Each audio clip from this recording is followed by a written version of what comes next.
Ante todo, muy buenas noches, ingeniero Dante Vargas Rodríguez y compañeros presentes. En esta oportunidad les vamos a exponer lo que es balance térmico. Como introducción, tenemos que nuestra atmósfera se divide en 5 capas, las cuales son troposfera, estratosfera, mesósfera, ionosfera y exósfera. Entre ellas se encuentra la más importante, que es la troposfera. ¿Por qué la troposfera? Porque es donde se encuentra el aire que respiramos y también es donde se producen los fenómenos meteorológicos, los cuales determinan nuestro clima. También el aire es el que rodea todo lo que viene a ser nuestros océanos y continentes, la Tierra. Y también sus características se pueden ser alteradas debido a que se pueden calentarse, enfriarse, secarse, humedecerse, convirtiéndose en unas masas de aire. Asimismo, su clasificación de dichas masas tenemos como puede ser tropical marítimo, polar continental y tropical continental. Y cada una de ellas tiene distintas temperaturas y contenidos de agua. Como capas de la atmósfera tenemos lo que es la troposfera.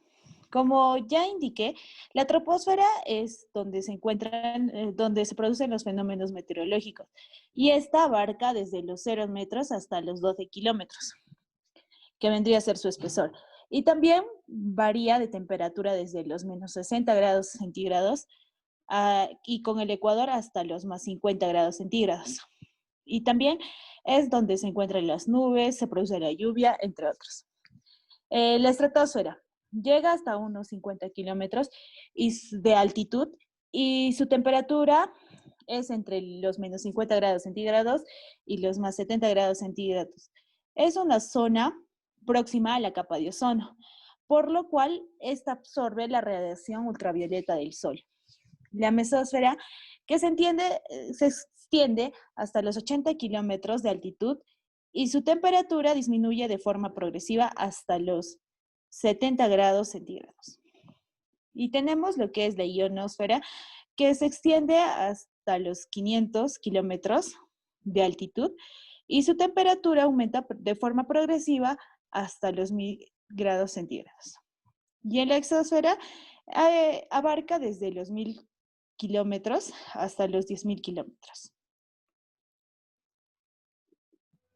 El balance térmico de la atmósfera. La energía consumida por casi todos los procesos atmosféricos provienen del Sol. Esta energía se transfiere a través de la radiación en calor en ondas electromagnéticas. Como tenemos en esta imagen, el balance de energía de la Tierra se da que la luz solar absorbida es igual a la radiación infrarroja emitida. La energía del Sol penetra en la atmósfera. Esta energía debe liberarse de alguna manera, porque si no ocasiona un sobrecalentamiento.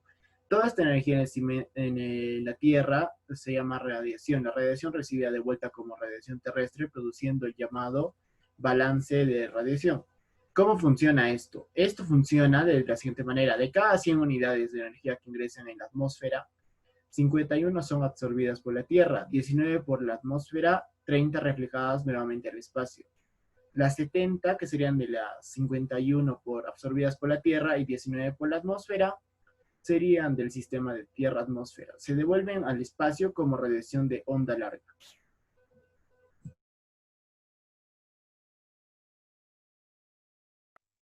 Bueno, continuando con la exposición, yo les voy a hablar acerca de lo que es inversión térmica.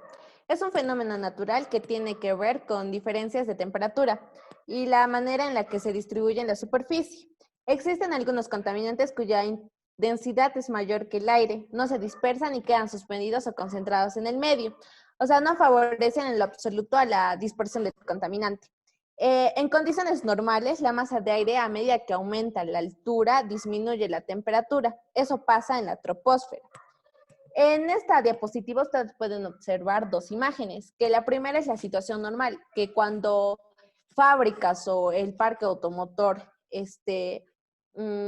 emana sus contaminantes, el contaminante va a dispersar fácilmente, porque las capas van a ser aire caliente, que va a ser en la troposfera, donde va a concentrarse el contaminante, y encima de esta va a estar la capa fría, y la capa de aire muy frío. Entonces el contaminante va a tener mayor facilidad de dispersión. En cambio, en la siguiente imagen, que es inversión térmica, que es esta de aquí, va a suceder lo contrario. O sea, que en la parte de aquí abajo la temperatura va a descender o va a disminuir con la altura. Y en la capa de acá de aire muy frío pasa lo mismo. En cambio, en la capa donde dice aire caliente de inversión, la temperatura aumenta con la altura. Entonces, cuando sean fábricas o el parque automotor emana o emite su contaminante, el contaminante en vez de dispersar va a quedar atrapado en el medio. ¿Por qué? Porque hay una capa de aire caliente que impide que estos contaminantes dispersen y hace que los contaminantes se queden atrapados en el medio. ¿A qué se debe o a qué sucede esto? Se debe al enfriamiento exagerado de la superficie. Ya esto sucede por 3 factores, que es noches frías, que se da en el invierno. O sea, inversión térmica siempre se va a dar casi en un 100% cuando es invierno.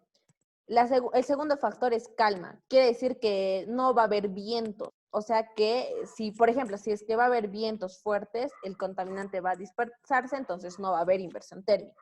Y como tercer factor, que es lo que es cielo despejado.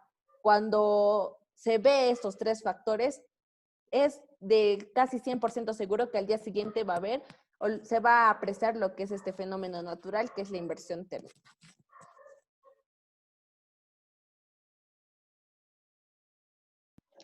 Influencia topográficas.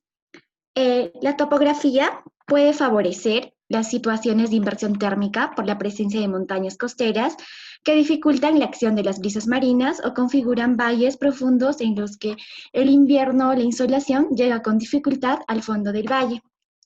Las montañas y los valles se calientan de manera desigual debido al movimiento del sol en el cielo. Por la mañana, el sol calienta e ilumina un lado de una montaña o el valle. Al otro lado todavía está oscuro y frío, y el aire se eleva sobre el lado iluminado, desciende sobre el lado oscuro. Al mediodía cae sobre ambos lados y los calienta. Al final de la tarde la situación es similar, al igual que el de la mañana. Después, la oscuridad, a medida que el aire se enfría debido al enfriamiento radial, el aire desciende al valle desde las colinas más altas. En el caso de un valle, los vientos descendentes se pueden producir en las pendientes opuestas del valle, lo que determina que el aire frío y denso se acumule o se deposite en el suelo. Este aire frío puede descender hacia el valle y causar el movimiento del aire debido al drenaje del aire frío. En las áreas urbanas presentan accidentes adicionales y características térmicas diferentes debido a la presencia de elementos hechos por el hombre. La influencia térmica domina los componentes friccionales.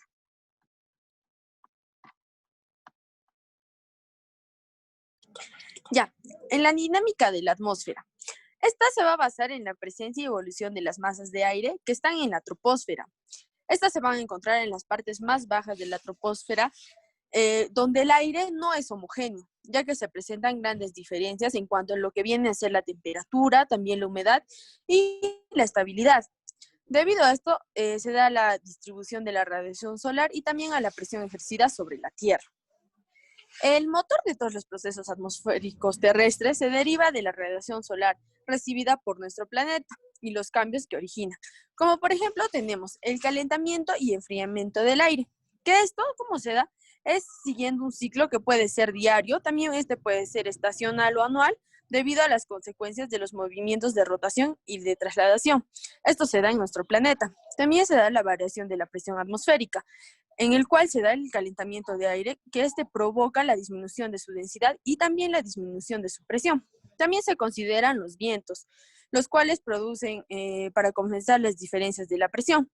La ley general es que los vientos se desplazan desde los lugares donde tienen mayor presión a los lugares que tienen menor presión. Y por último, se considera lo que viene a ser la humedad, que es la mayor o menor cantidad de vapor de agua que tiene la atmósfera en un lugar y también en un momento determinado. Dispersión de contaminantes. La mayoría de los contaminantes se difunden en la parte baja de lo que es la troposfera. Otros son transportados hasta lugares muy alejados del foco emisor. Algunos logran traspasar la tropopausa e introducirse en la estratosfera.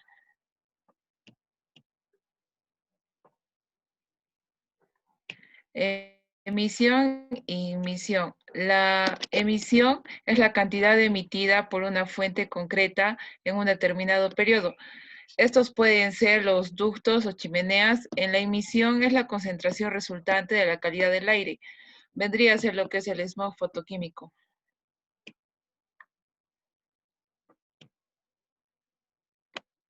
Gracias por su atención.